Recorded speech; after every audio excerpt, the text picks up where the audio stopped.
See him a beast when he hear that sound like yeah, beat on the beat when he hear that sound like woo.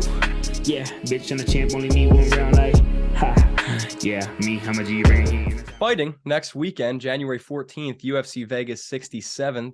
This man sitting across from me, sitting next to me, wherever I edit him, 4-fight win streak, Damon Action Jackson. Damon, my man, I just said, looks like you've been sparring pretty good. How you doing, man? Been going hard, man. Doing good though. Feeling great. Just doing the last little bit of hard rounds this week, and just kind of doing walkthrough rounds now, and just kind of doing a lot of drilling. But yeah, the last 2 weeks, just that's the brutal, like new fresh partner every round. Coming in, everybody's trying to take your head off, and just really pushing the pace, testing each other. So. And I actually had headgear on. It was just a crazy thing where the guy shot in and I shot in at the same time and I hit his head. So it was a small little bump. It's nothing crazy. So it should be just fine by the time the fight happens. So no, it looks good, man. I love it. And week and a half, 2 weeks out from the fight, just had the holidays. How you feeling? Where's your energy at? Oh man, it's always good. It's always super high. And right now it's like I'm in the middle of my wrestling season. So we have regionals and we have state coming up, and we got a lot of good kids, and Rockwall Wrestling is looking real good this year, and I think we'll do well. And that's high school wrestling, correct? Yeah, the high school is looking great, and then I coach the middle school. I've coached 2 different middle schools, and we practice at the high school, so we're always kind of crossing paths with them and working with them and stuff. So. Well, to this day, man, my middle school wrestling coach, Coach Coyne, one of the most influential people in my entire life. So that's awesome that you're doing that. I can't even imagine if my coach was a UFC fighter. So that's great, man. Yeah. Did you get to enjoy the holidays at all, or just getting beat up in the camp? No, I mean, my camp's always pretty chill. I make my schedule for my training work around my family time. I don't miss any of my girls' sports. I don't miss any of their anything. Time with my family is way more important. And but no, it was nice. We just built a house, and then I got moved into it right after my last fight, so it was nice to be in the house during the holidays and to have everyone come to my house instead of having to travel everywhere. So it's definitely a good year though. Is this the new house in the background with the 30-foot ceilings? Yeah. No, it's just it's nice. It's super open. It's a lot of sunlight. We got big windows, so it's nice to just be chilling at the house. And I got my gym set up just a few weeks ago, and I got a little 3-car garage, and I made that my gym, and it's a pretty nice little setup. That's awesome, dude. And I see the kiddies playing around upstairs in the background. So oh yeah, that's awesome, dude. Congratulations on that. And I assume that's down in Dallas, Texas, because your main training home, Fortis MMA. Yeah, I live in Rockwall, which is it's east of Dallas, but it's very close. It's 30 minutes in, with traffic and everything. So it's not a bad drive. I love it out here. It's so quiet. And then I drive in there when I have to work or work out. And yeah, no, I live out in Rockwall for sure. So for the casuals watching, Fortis MMA, Coach Saif, one of my favorite gyms, one of the best gyms in the entire world. But like I said, for the casuals watching, just name drop some of your training partners. Who are some of your coaches? Who do you see on an everyday basis? Well, I have one coach really. I don't really have anyone else except for Saif. He's my main influence for game plan, striking, grappling, whatever the game plan is. And then just I do the classes at the gym. We have Stephen Peterson, he teaches classes, Elijah Johns, Abdul, he's coming up, Ryan Spann, Jeff Neal. He was actually supposed to be on the same card as me, but he got injured a few weeks ago. And so he was just it was just biting him. It was, it was just messing his training up quite a bit. So it was just a smarter move just to pull him off the card and give him some rest. And hopefully he'll be back in there quick. I think he was looking to do 3 or 4 weeks later date. So I don't know what the game plan is with that, but we have a lot going on for sure. And definitely staying busy in the gym and just trying to prep for these fights with each other. We have a small group that's kind of came up together, and, everybody's looking good right now. I mean, something that stands out to me with Fortis MMA, other than, Coach Saif as being the loudest man ever, octagon side, and having a huge presence on the broadcast, but everybody who goes to this gym seemingly flips their career around overnight. So I just want to ask you, what's the secret? What's the energy in this gym that allows you guys to just change your career? I don't know, man. I think that the consistency is a huge thing. I think that having someone there every day that's very consistent, and then also that we have one voice. There's not multiple coaches screaming at us. There's not, like the schedule is the schedule. No, there's nobody that gets catered to. We have practice at this time, this place, and you're expected to be there.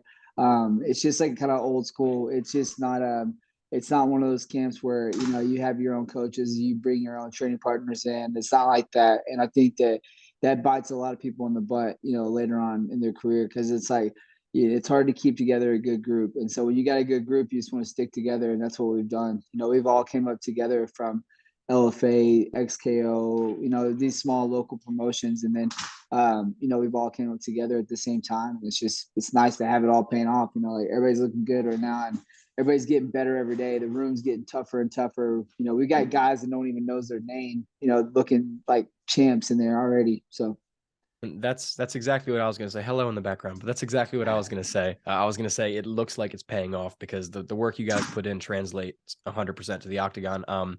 So training for Dan Ige is a little different. I feel like every one of your competition levels goes up and up and up each time, which I guess is how it should be. But training for a ranked featherweight, 4-fight win streak, was camp different this time around? Did you guys do anything differently to prepare, or business as usual? I mean, really, just me putting more pressure on myself with my cardio, my weight, making sure that my sleep and everything was good and things like that. Because I was definitely having to train. Yeah, I guess. Yeah, I mean, I was training like with fresh guys every round, whereas sometimes maybe I would have the same guy for multiple rounds or something.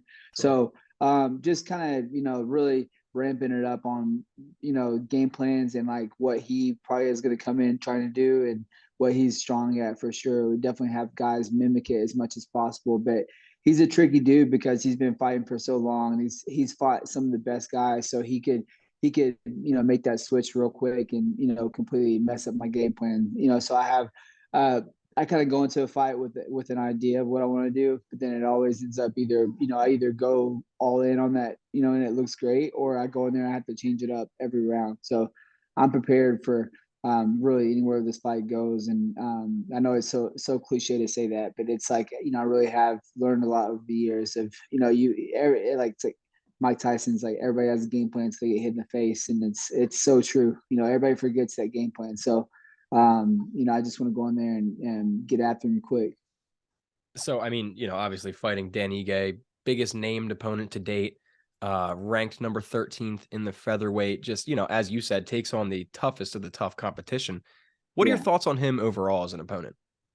I mean, yeah, like if you look at like Josh Emmett fighting for a title, coming up, and then Calvin Cater's fought for a title, Chanson Jones fought for a title, Movar, whatever his name is, Russian dude, he's Evliov, yeah. on his way up there. It's like it's and he's been tested by everyone and he hasn't got finished. So it's the toughness is there. He's very intelligent. He fights in a pretty solid way. Like he doesn't just get beat up the whole time. Like he does take some damage, but he's a solid fighter all the way around, and definitely having to worry about him on the ground and obviously on the feet. He's got some crazy banger power. So got to get after him for sure. But I got to be smart and going there. Being very open to see what is what I'm gonna be able to take advantage of, because it's not gonna be just a real basic fight. This is gonna be a true test for sure. I mean, from an outside perspective looking in, I would say this is the classic grappler versus striker fight, right? Yeah, You're a yeah, crazy wrestler, great BJJ. He's got the crazy boxing and kickboxing. But I also said that your last time out, I said, ooh, Pat Sabatini, Damon Jackson, it's yeah, going to be a grappler's delight. And then you go in yeah, there and front kick my man in the face. So yeah. let me just ask you, like, how do you think you and Dan match up stylistically? And going off of that, do you have a prediction, or how do you think this fight will go down? Obviously we kind of butt heads with our opponents. We go forward the whole time. So I think that's gonna be a huge thing that's either gonna open up wrestling or it's gonna take away wrestling. And I say that is in like, like he might throw heavy, one round, and then he might, go a heavy lead hand the next round because he doesn't want to get taken down or whatever. And I'm not so much worried about going to my back, like getting taken down. It's something that I've done jiu-jitsu since 2005. I've been doing it forever. And, I'm okay if I do get taken down, but I do have that wrestler panic where if my back hits the ground, like I'm looking to get up and he can't hold me down. And I know I can hold him down. I know I can work around his guard. And, I'm looking to get after him quick and get in his face. And I know he's going to be doing the same thing. So it's definitely going to be, as a fan of the sport, it's going to be a solid matchup for a great fight, and definitely fight of the night potential all over it for sure. I mean, it's going to be a scrap because he's tough as hell. He's very well rounded, but I win the fight on the ground and on the feet. I've got to be, very calculated, very smart about what I throw out there and what he's throwing at me. Looking forward to it for sure, man. Fight of the night written all over it, indeed. And I just said this a couple minutes ago, but I do want to reiterate: your opponents, specifically your last 3 fights out, it's just been an exponential growth in level of competition, right? Cam Kirk, Dan Ige, Pat Sabatini, and I mean, dude, I was gonna say off the record, but we're not. We're on the record. I picked Pat. I'm a Philly guy. I know Pat pretty well. I'm in their gym sometimes. Yeah, you absolutely can't. You blew me away. Props off to you, sir. Fantastic performance. And I know that was not an easy fight week at all for you. So I guess what I'm asking though is, why take this accelerated route to the top? From Kirk to Argetta to Sabatini, now to freaking Dan Ige. Assuming you get the dub here and you're ranked afterwards, why so fast?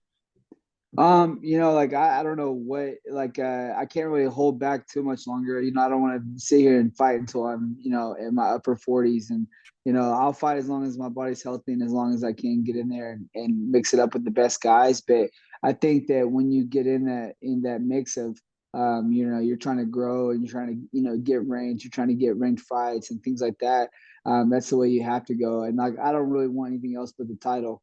I love fighting. I love it all, and training for it. I love doing all that stuff, but I want it to be a constant, like I see something at the end of the tunnel. It's like, it's hard to just do this every day for a paycheck. That's not why I'm doing it. Like, it's great money. It's great. Everything about it. It's a beautiful sport. And like what it's grown into is just so great. The UFC treats us so well. And it's just like, working my way up is just part of that dream of, working my way into that mix of the title shot, and fighting a guy that's, had three different people that he's fight for the title. It's definitely a big chance, a big opportunity to get in there and get a win over someone like that. Would be a big statement for sure.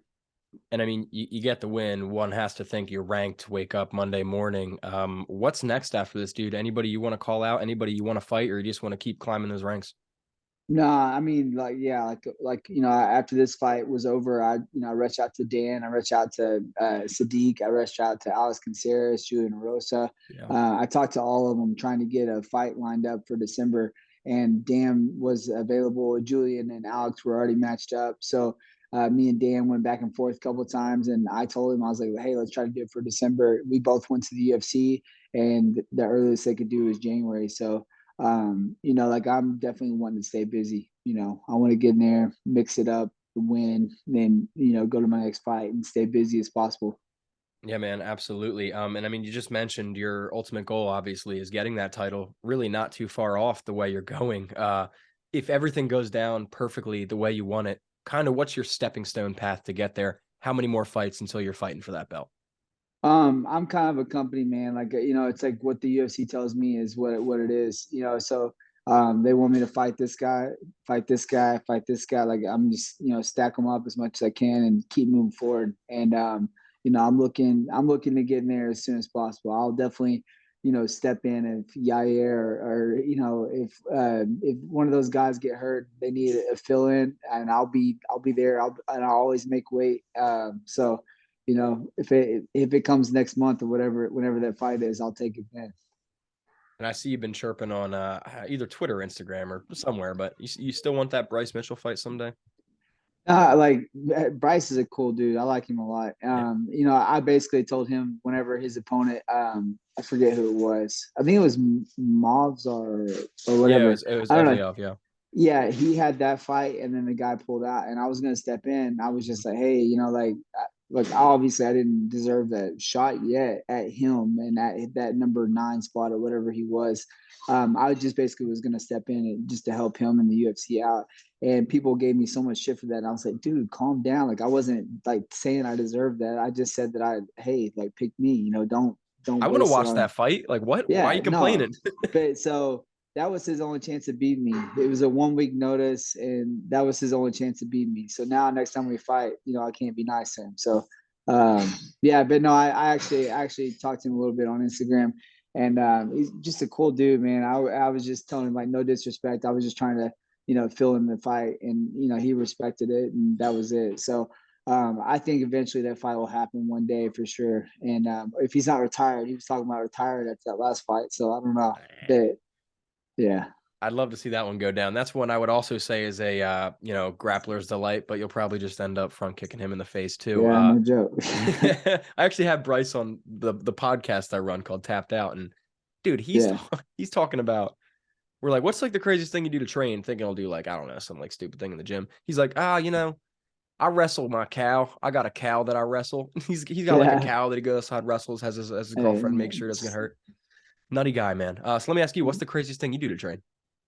I don't know. I'm trying to think of the craziest. I don't know. I do some pretty nasty running. So I guess the running part is the sprints, the incline sprints, or probably be the nastiest thing I do. But I do like 10 to 15 1 minute goes, and it's pretty killer. 15 incline, 12 on the speed, and just barely hanging on. It's rough, but yeah, that's probably the nastiest thing I do. But I don't do any of that cattle wrestling stuff. That gets you hurt quick. Hey man, I would rather wrestle a cow than do that cardio BS you're dealing with. So props to you, brother. Props to you. Damon, only got a few questions left for you here, and I'll let you get out of here in a few minutes. But I just want to ask you, because I like to ask every fighter this, because obviously, you're a person more than you're a fighter. You're sitting in your house with your family in the background, I presume. So let me ask you, when you're not in the cage, when you're not training, if that is ever a time in your life, what hobbies, what interests do you have? Tell me a little bit about Damon the person. Well, I mean, anytime I get a chance to go to the woods, I'm definitely hunting. And right now this time of year, it's not a good time to fish, but I fish as much as possible. And fishing and hunting is that's some of my favorite hobbies. But I actually do a lot of woodworking too. So in my garage, I got it set up pretty good right now, just to do small things. I don't do anything too crazy, but me and my wife renovated our last house, and pre-COVID, we were renovating everything and doing all that. And then when everything spiked up, we sold, and we got a great little thing out of that. So I'd like to get back into maybe renovating the house. After I'm opening a gym next, and then after that, I'd like to get back into either renovating the house or we actually used to renovate campers also. So that's a lot of fun. Just doing those like little small woman, 1 or 2 beds in there. It's just small campers. We renovated those for a while. That's a lot of fun. That's cool, man. Me and my wife renovated our house too, redid the whole thing, and it's a lot of work, but it's super satisfying, and it's also pretty pretty lucrative too. Oh yeah. So you said you fish. I'm a huge fisherman. You're down in Texas, dude. You largemouth fisher? Yeah. I like. You got the big boys. Yeah, and then I like to just sit out there and catfish. You just sit out there at night and stuff. It's a lot of fun. But I do a lot of we take a lot of trips down to either Florida or Mexico, and so I get a lot of fishing in down there as well. And I definitely just love it. Yeah. That's awesome, man. You ever find yourself on a Philly card? Hit me up. You got a free flathead catfish trip on me. There you go. 50-incher guaranteed, 50-pounder guaranteed. Get out of here. So one more question for you about your interests. Are you a Dallas Cowboys fan? Oh yeah. I've been a diehard fan for a long time. That was when they were in their heyday. It was just winning all the Super Bowls. They were taking over America. It's still America's team. It's just like it's got a lot. And then Oklahoma, we didn't have a football team to follow, so I was a Cowboys fan from early on. All right, I'm an Eagles fan, so we got some bad blood between us, but I won't say anything because I don't want you to beat me up too bad. But you'll see us in the Super Bowl this year. Anyways, moving on from that, two huge featherweight fights. Well, I guess one of them's a lightweight, but the featherweight champs going up. Yeah. Josh Emmett, Yair Rodriguez, who takes it? Man, I kind of cut crap too with this because I said that Josh Emmett would win a boring decision if it goes to decision, and then if it's a knockout, I definitely think Yuri has it, and I think it's gonna be one of those flashy like he hits him with something crazy and then TKOs him, and then if it goes to decision, Josh Emmett wins. But I think that's a really tough fight. I think if Josh Emmett is very smart, then he'll get after that takedown quick. And Yeah, I think that's how he has to win. But I think that honestly, man, it's a hard one to put on there. But I think it could go Josh Emmett's way just because of the wrestling. But it's hard for me. I wouldn't put money on it for sure. I wouldn't. tough one. Tough Yeah, fight to it's call. definitely a tough fight. Yeah, So then, as I mentioned, featherweight champ Alexander Volkanovski going up, yeah, fighting man. Islam Makhachev. What the hell happens in that Fucking fight, dude? beast, man. I hope he wins. I just like him a lot. I like his style of like who's next up. He's a next up kind of champ where he just like he'll fight anyone that the UFC says to fight, and him going up just to fight the guy that no one wants to fight. It's kind of funny, and it's like he's definitely got a style that can beat him and that can give him a hard time in a lot of ways. I think the size difference definitely is going to be there. I know that Volk used to walk around bigger Yeah, and stuff when he played rugby, but like like it wasn't true weight. Like he had that big size, but it was like true muscle, true weight. It's hard to put on. So hopefully, he had a good program, and I feel like he's just so technically good, and he's so smart. He's got very good fighter IQ. So yeah. I think that he could possibly win that, but I think that if Islam gets out there and wrestles him the way he does, man, his wrestling is just next level. And he's got some power too. You look at the way he's built, man. That dude's he's a problem for sure. Yeah, man, I can't wait for that fight, and I hope Volk takes it too. But I have no idea, no idea. Yeah.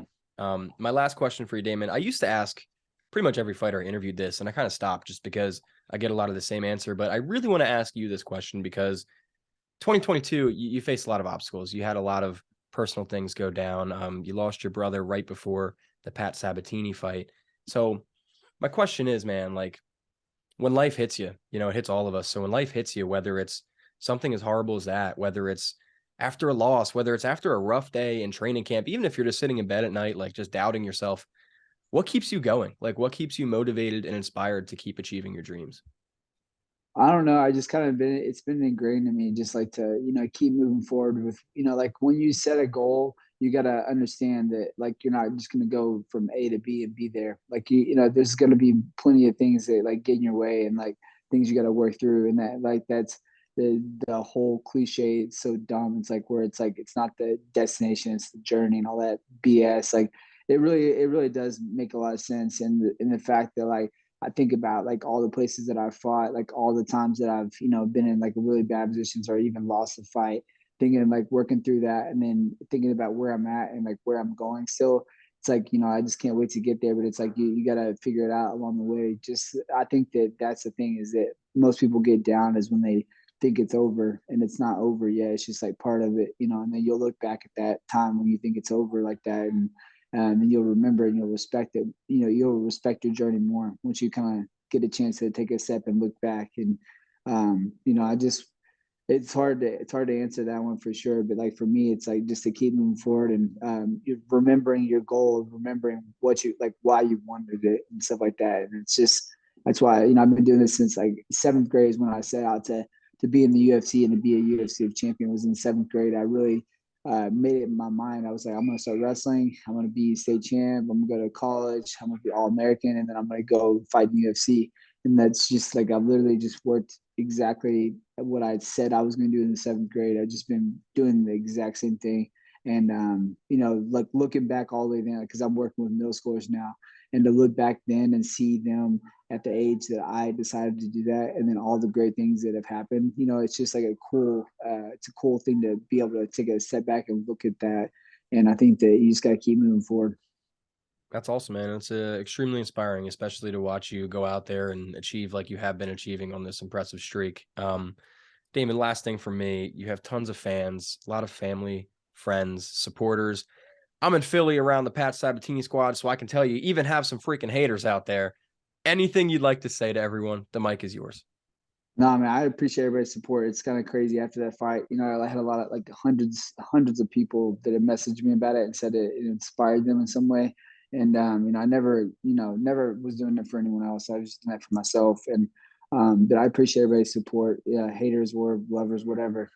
It doesn't bother me. So but yeah, no, I definitely I like it. I try to answer everyone's messages back and try to get back to people as soon as I can and stuff. But definitely, you know, I appreciate all the support.